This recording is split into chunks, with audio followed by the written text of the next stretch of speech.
You're listening to Your Words Unleashed podcast with host Dr. Leslie Wong, helping women scholars master their writing habits and publish a book that matters.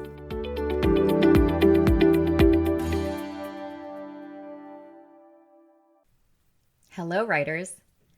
Before I launch into today's topic, which is about calming down your mind by listening to your body, I wanted to celebrate reaching the 75th episode of this podcast. Thanks so much for being here. Each time I do a new episode, I learn something new. In episode number 40, I talked about all the things that podcasting has taught me about writing. But I really want to mark this occasion because according to estimates, only about 10% of podcasts make it to 20 episodes. This means that 90% of podcasts stop after the third episode, which leaves only about 200,000 podcasts. And of those remaining ones, 90% will stop after 20 episodes. So this happens for a number of different reasons. The top ones include the fact that a lot of podcasts don't really have a specialized focus that helps people do something, whether it's teaching them new skills or explaining topics they're interested in.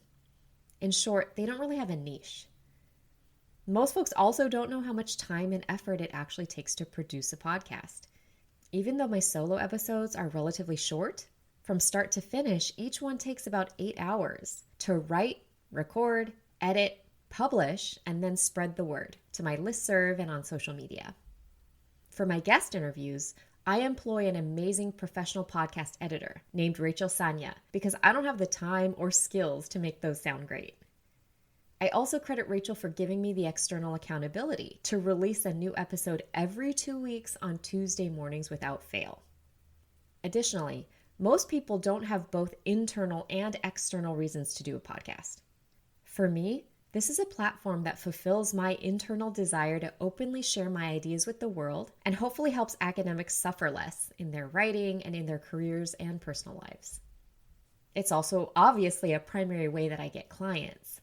When people come to me through my podcast, they are already very familiar with my coaching style and approach, and they know that it resonates with them. It makes our relationship much smoother from the get-go. There's just a lot of trust there. And I should mention, if you want to work with me in 2025, please go ahead and schedule a free consult on my website. I am fully booked for the next few months and I'm starting new clients in this summer. So don't wait to talk to me. But getting back to what I was saying before about internal and external motivations, this podcast is also a main pathway for me to help folks for free on a broader scale. I am very big on giving back and understand that many scholars are not in a financial position to hire me. So this podcast is meant to be a resource that's accessible to everyone regardless of income. Another big challenge for podcasters is that it's hard to keep things new and interesting. I don't like doing the same thing over and over again. And that was the primary reason why I started incorporating guest interviews a year ago, and it's kept me really invigorated.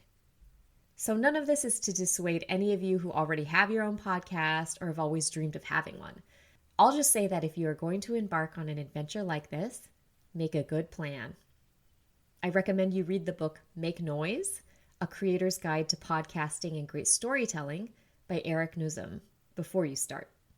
So thanks again for joining me on this journey, and I can't wait to reach 100 episodes. And like always, please let me know if there are particular topics you'd like to hear more about, and I'll do my best to address them. Drop me a line at leslie@yourwordsunleashed.com. So let's get into today's topic about tapping into the wisdom of your body to calm down your mind. I am doing this episode for myself as much as for you. As you well know, 2025 has been crazy so far.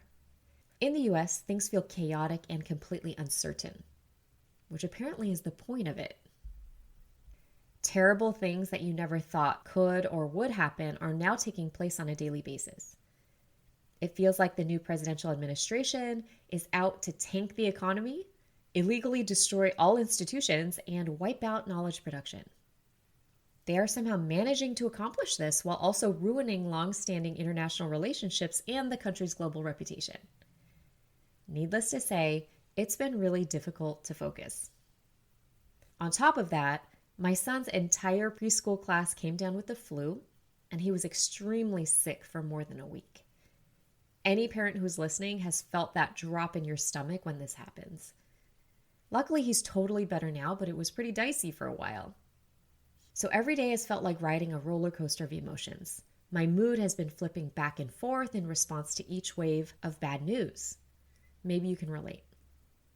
Because I've been in my head so much, I've returned to a meditation practice and to doing more physical activity. And it made me realize how much I had been neglecting my body as a source of wisdom. Humans tend to be stuck in our heads and listen only to the conscious thoughts emanating from our brain, when really there's so much guidance we can gain from our bodies if we only stop to ask and to listen. All the time, I forget that we are animals, sentient beings who inherently know things on a primal level that has nothing to do with words or logic or reason. But let me ask you, how often do you actually check in with your body during the day? Probably not as often as you like. Or you might save it for specific times like yoga classes or running or working out. Between teaching, meetings, writing, and the million other things on your plate, not even including the state of the world, it's easy to ignore the signals your body is sending you. But our bodies are always communicating with us.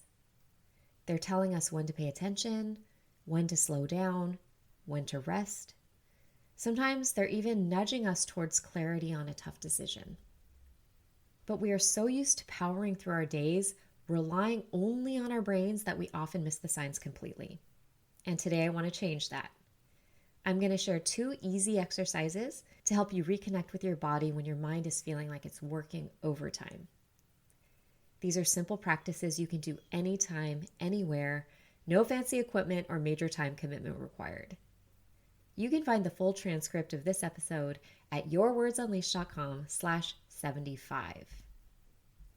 Did you know a recent study found that people age significantly at 2 specific points in their lives? Around age 44 and again at age 60?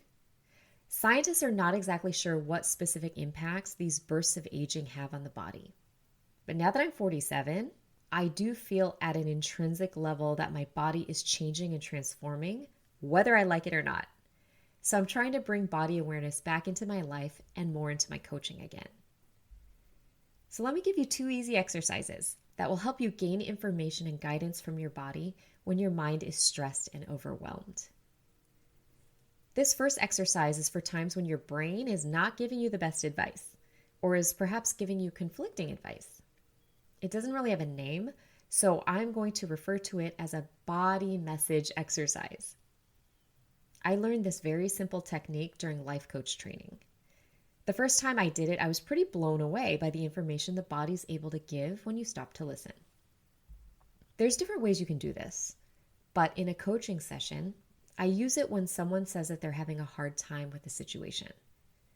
It's usually something tangible, like finishing a journal article or a book chapter, or devoting enough time to writing.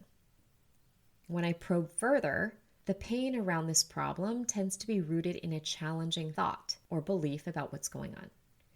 And it's usually a self-judgment. So for example, someone might say, I'm feeling so anxious because I've made so little progress on my book this month. And the thought under that might be a judgment like, I'm falling so far behind, or I'm failing at meeting my goals again. At this point, I ask the client, when you think that thought, where do you feel it in your body? And they stop to scan their body. Then we talk to that part of the body and see what information it has to share. So here's the exercise if you want to try it yourself. It's best if you're in a quiet space where you can sit and be alone for a few moments. When you're feeling very bothered by something and you can't think your way out of the feeling, close your eyes and take a few deep breaths. Let your shoulders relax and drop away from your ears. Then try to locate this worry or concern in a part of your body. And it will usually take the form of tension or tightness or constriction. For most people, work-related stress manifests in the head, shoulders, and neck. It also sometimes takes the form of tightness across the chest, or stomach cramps or flutters. Once you've found where this worry lives, focus with curiosity on that part of your body.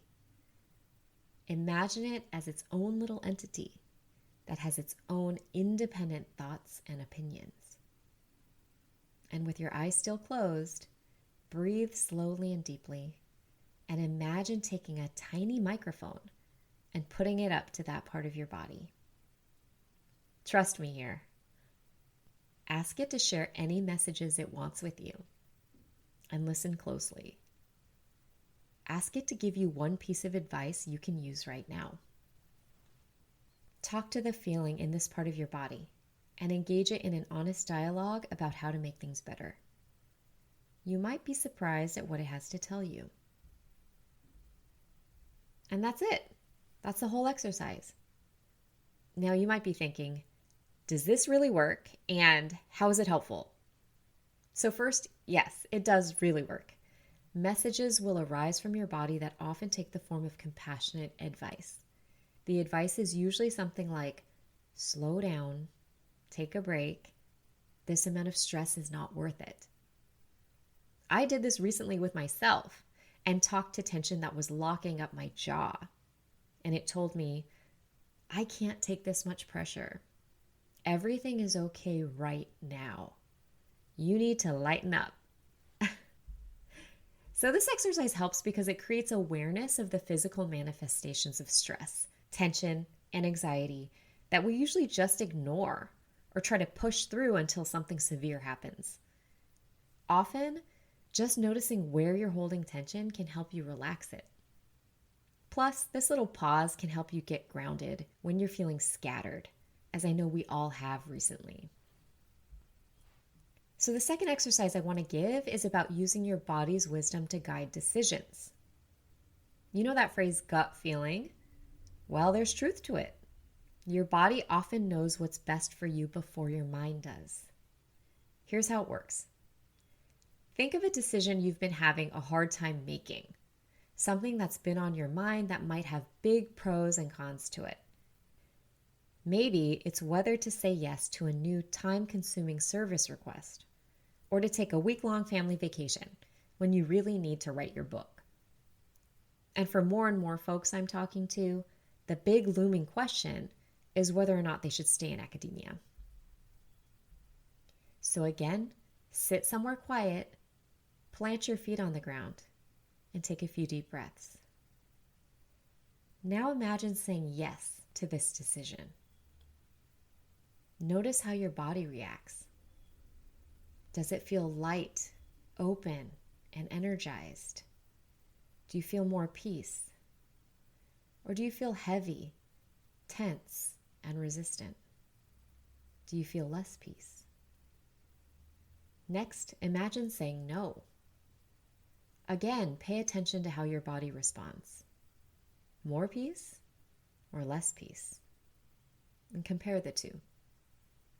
I once did this exercise with a client who was about to meet with their department chair about going up for tenure that year or taking an additional year.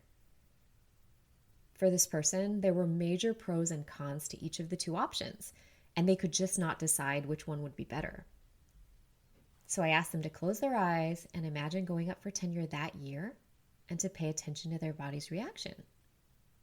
Did they feel less peace or more peace?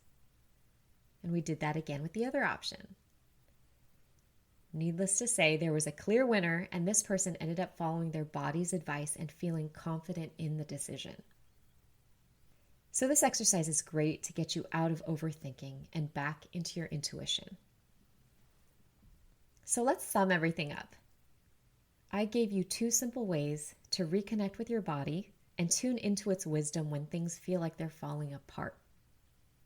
The first was a body message exercise where you talk to the part of your body that's holding the stress or worry that's bothering you. The second was an easy way to ask your body for guidance on a tough decision. And here are a couple of other really small suggestions of things you can do to shift your focus away from challenging thoughts. You can take a lemon or a lime, cut it in half, and smell it for 30 seconds. You can also put a rubber band around your wrist and snap it when there are thoughts that are challenging. Both of these will get you back into the present moment. You might also want to do a body scan meditation.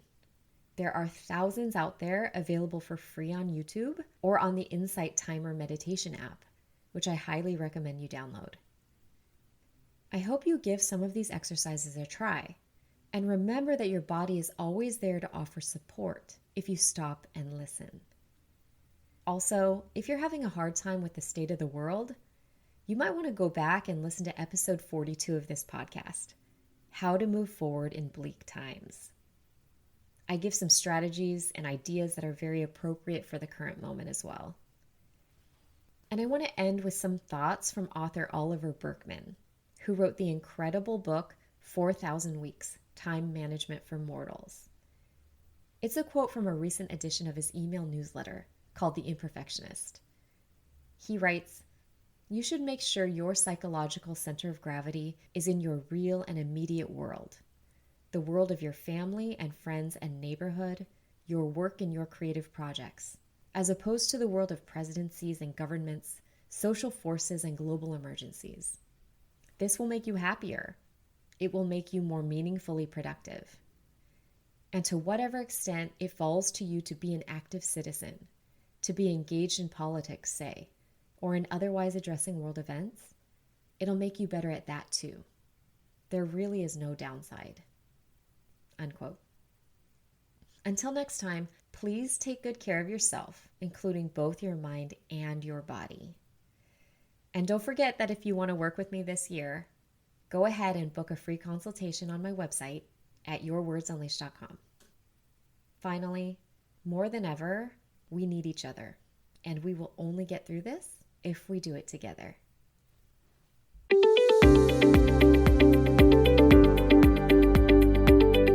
Thanks for tuning in to Your Words Unleashed podcast. If you enjoyed this episode, please share it with other writers or leave a rating and review. To find the full transcript and catch all the latest from me, check out my website, yourwordsunleashed.com. I'll talk to you next time. Happy writing!